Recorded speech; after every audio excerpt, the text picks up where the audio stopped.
pag-ikos ng mundo sa kung ano lamang ang kaya ko.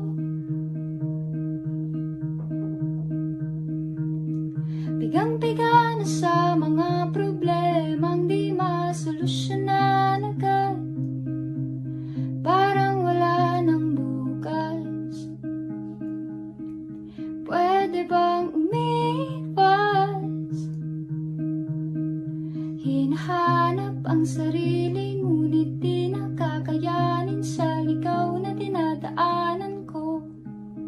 Saan na to patungo?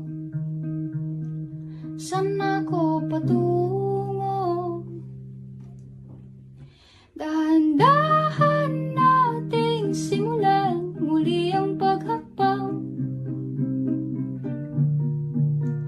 Dahan-dahang tumingin sa salamin upang makita ang ating kagandahan.